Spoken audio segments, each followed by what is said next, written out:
Hello friends, welcome to my YouTube channel. আশা করি সবাই ভালো আছো। আর তোমরা জানো যে গত 1 বছর ধরে আমার চ্যানেলে কোনো ভিডিও আসেনি। তোমরা যারা ভেবেছিলে যে চ্যানেলটি বন্ধ হয়ে গেছে বা আমি হাল ছেড়ে দিয়েছি, সেরকম কিচ্ছু নয়।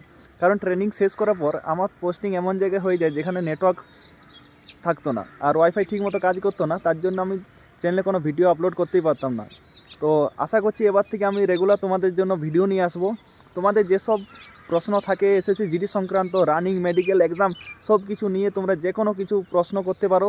আমি চেষ্টা করব যত তাড়াতাড়ি সম্ভব তোমাদের প্রশ্ন নিয়ে আমি ভিডিও বানানোর, এবং ভিডিওতে তোমাদের বিস্তারিত বুঝিয়ে বলার চেষ্টা করব। আজ যারা 2024-এর ব্যাচ উধমপুরে বিএসএফ ট্রেনিং সেন্টার ট্রেনিং করতে এসছো, তাদের যদি উধমপুর সম্পর্কে বা ট্রেনিং সম্পর্কে, ট্রেনিং সেন্টার সম্পর্কে যদি কোনো কিছু কোয়ারি থাকে, যদি কোনো কিছু জানার থাকে, তোমরা আমাকে কমেন্ট করো এবং সেই কমেন্টের উত্তর দেওয়ার আমি চেষ্টা করব। আর যারা চ্যানেলটিতে নতুন আছে তারা চ্যানেলটি সাবস্ক্রাইব করে দাও আর ভিডিওটি বন্ধুদের মধ্যে শেয়ার করে দাও, কারণ আমি আবার নতুনভাবে চ্যানেলটিকে বাড়িয়ে নিয়ে যাওয়ার চেষ্টা করব এবং রেগুলার ভিডিও দেওয়ার চেষ্টা করব। জয় হিন্দ।